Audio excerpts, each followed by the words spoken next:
Isa naman pong makasaysayang lugar po. Pinuntahan natin dito sa bayan ng San Jose. Dito po tayo sa Barangay Murta.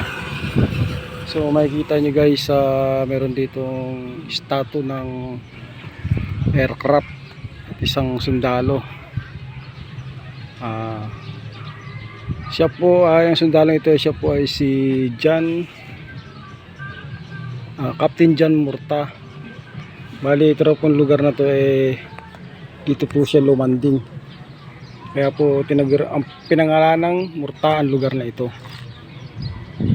So ayan guys,